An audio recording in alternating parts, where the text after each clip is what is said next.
Well, folks, it is June, or no, not June, it's May 25th. I planted this like about 2 days ago. That's the earliest I've ever got tobacco started in Minnesota, Brainerd, Minnesota here. Take a look at this. This stuff's looking pretty good. It's all Virginia gold. Now you're probably asking, what's them rings doing around there? Well, let me tell you. A little bad guy called a cutworm. They're just like tomato plants. These little cutworms, them little buggers. I thought the plants were big enough they wouldn't mess with them, but I come out the next morning, there was a couple cut off, so I replanted a couple more. I come out the next morning, there was 10. I thought, I'll fix you little guys. Well, this is some cheap sewer pipe. You can buy that flexible stuff. Well, it ain't like I got 200 coffee cans sitting around to protect from the cutworm, so I just bought a roll of that and just cut it in sizes and bing, bing, bing, bing. There you go. It's a good way. Not only that, if you ever want to pour a little nutrient solution down in the those little cups, those little pieces I cut off, that would work great too. It's easy to water each one. Anyway, this is going to get mulched like the Back to Eden garden. I'm going to put a bunch of newspaper down. It's all cow manure on here. And to suppress the weeds, I'm going to put up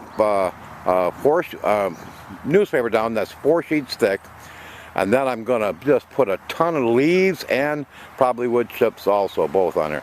And just mulch the heck out of it. And if you haven't seen the Back to Eden video, go to backtoedenfilm.com and you can watch the whole video online. You'll see the amazing results that he has using his technique for that. Anyway, we're going to go over and check number 2 field. And here is tobacco field number 2, just planted. We're done with this one. Another little tip I was going to tell you, you treat these quite a bit like you would a tomato plant, these Virginia gold tobacco plants. When you plant them, you can plant them deep, okay?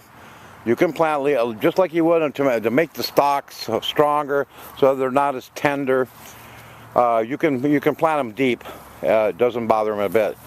Matter of fact, if you get some tall, lanky, leggy ones, make a trench and lay it down sideways in the trench and then come up with it. And then it'll grow roots all along that whole stem. But yeah, you can plant these deep. Anyway, this is gonna, see all them leaves over there? Well, they're all gonna get, I don't know if I'm gonna put the newspaper down first and then put them on, but I might run them through my chipper first. But there is tons of worms in here. And then I got a whole bunch of bags of leaves behind me, and I'm gonna take that over to the other field and do it. But I think I'm gonna start with the leaves, probably put wood chips on top of that. But I'm gonna just mulch the living dickens out of it. But in the greenhouse, I still got a ton of tobacco plants, and I've got some other little ideas that I'm going to show everybody. But I got a bunch of, there's still a bunch of tobacco plants in here, down there, over there, all over. I've got people coming, picking some up. I've got a bunch more in the house yet I'm going to transplant. Tomato plants, I got a bunch of tomato plants here. But anyway, that is the update in Brainerd, Minnesota, keep saying June, May 25th. I want it to go by that fast. Okay, first day of my vacation. I got the next 17 days off. I got a lot of things I'm going to get done. A lot of things I'm going to do. I'm going to be posting a lot of different videos on some neat little things I come up with. I think you might really, really enjoy. Anyway, I'm going to try doing these tobacco plants. I'm going to plant them in some different kind of weird containers. Just check back and I think you'll find it interesting. Anyway, this is Larry on Brainerd. Ciao.